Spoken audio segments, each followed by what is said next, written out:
Donald Trump is continuing his unprecedented streak of not appearing in public or speaking, which is much appreciated. Thank you to the former president.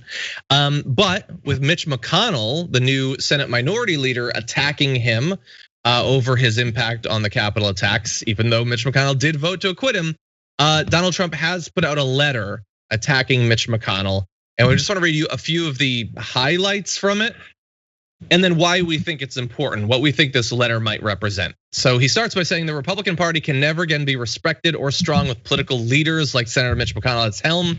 McConnell's dedication to business as usual, status quo policies, together with his lack of political insight, wisdom, skill, and personality, has rapidly driven him from majority leader to minority leader, and it will only get worse. The Democrats and Chuck Schumer play McConnell like a fiddle. They've never had it so good. What? And they want to keep it that way. We know our America First agenda is a winner, not McConnell's Beltway First agenda or Biden's America Last. Well, JR, can we do a bit of a fact check on that America First agenda being a winner? Yeah, it won in 2016 and it won in. It lost. Yeah. It lost. That's right. The Kansas City Chiefs just released a statement after the Super Bowl loss to the Tampa Bay Buccaneers, and they said, "Hey, our strategy going into that Super Bowl was obviously a winner." It's their first down first agenda. It's definitely better.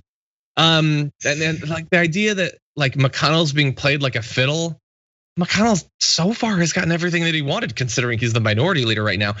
All I want is like his attacks against McConnell are perfectly fine. I hate McConnell, but like I want people to honestly evaluate what is happening, who a person is, what they're trying to accomplish, the relationship between them and other political actors, because I really don't think that we can successfully run campaigns, advocate for policies if we don't get that stuff. And everybody thinks that everybody is something they're not, that Joe Biden's a communist, Joe Biden's trying to pass the Green New Deal. He doesn't even support the Green New Deal.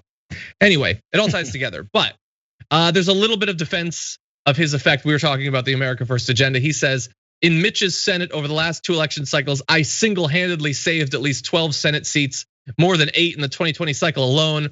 And then came the Georgia disaster, where we should have won both seats, but McConnell matched the Democrat offer of $2,000 stimulus checks with $600. How does that work?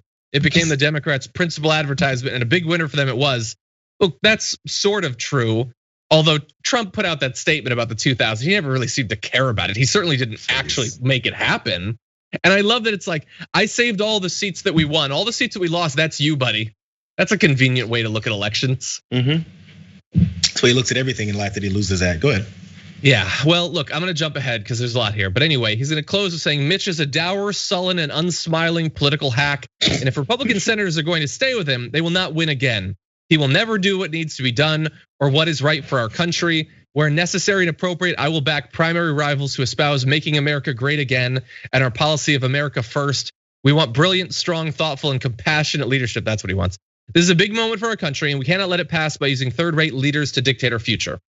So look, yeah. Well, no, go. This is obviously the beginning of the official divide of the Republican Party, and we knew this. We're saying Mitch McConnell was upset because Trump, nuclear bombed their chances in Georgia, so he's mad because that lost Mitch McConnell power. That's when you got him angry, right? Now they had their divisions. This is the official split. Mitch McConnell started with his speech after he voted to quit, and now Trump is responding. So we'll see where it goes. As far as people wondering what the importance potentially of this, little looks like a cat fight is, this is now the Trump is saying either you're on my side or you're on his side. Whose side are you on? Now let's see where the lines, where the foot soldiers start landing, and where the Republican Party goes. I mean, I think we know that. And we've been talking about this. That Mitch McConnell is probably fine. I mean, he just won re-election. Heads with Trump, Mitch McConnell actually won. You lost. I mean, Mitch McConnell sucks. I get it. And basically everything that Trump said about Mitch McConnell is true. He is dour and sullen, although Trump is pretty dour and sullen himself. But anyway, the future of the Republican Party and the sorts of campaigns they're gonna be running, that does matter to everyone because we're gonna be dwelling in that political reality. And whether the Republican Party comes out as the Mitch McConnell party, which I can't imagine it will, or much more likely is either the Patriot Party as an actual third party, or it is so taken over the Republican Party that that's effectively what it is. That actually matters. And we can see it in real time. The completely dispensing with reality, that's driving the misinformation about the Green New Deal right now in regards to the storm. Like this complete divorcing of policy and ideology from having any respect whatsoever for the facts. That is a big thing, and it's almost certainly going to be the principal characteristic of the future of the Republican Party. It's the only place they have left to go. Honestly, either you're for it or against it, and that's what that's what Lindsey Graham is saying, and that's what these other guys that are falling in behind Lindsey Graham is saying. We need to have a Donald Trump, and that's the only way we survive. And maybe they're right. My small last thing on this, because I thought it was awesome, and I'm glad you didn't know it. But there was apparently a person familiar with the crafting of this letter, and there was a previous draft. And I always think, what are the first drafts of Donald Trump's letters? Because he's probably standing there barking while someone writes.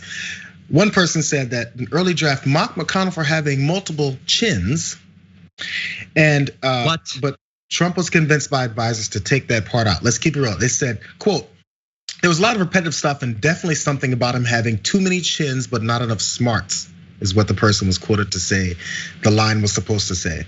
Mitch McConnell's got all these chins but no smarts. Oh, I wish it had stayed. I wish it would have stayed. Again, divorced from reality and unable to see who you yourself actually are.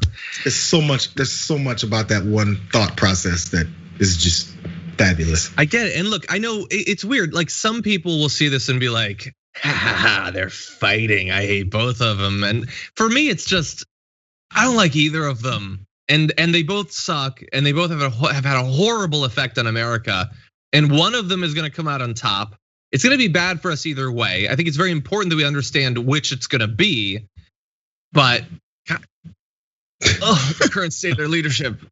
I don't care about the chins, man. This is your leader, and Lindsey Graham was saying on Sean Hannity last night, they have zero chance of retaking the House without Trump, which is such an amazing admission of how content-free their entire party is.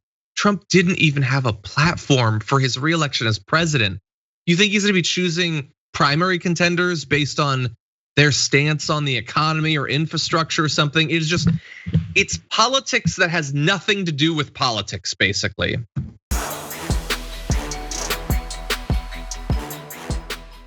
For more political news breakdowns, interviews, stories of activism, and me trying my hardest to care about the occasional big celebrity news story, subscribe to our YouTube channel at youtube.com/The Damage Report. And you can ring the bell wherever it is so you don't miss anything.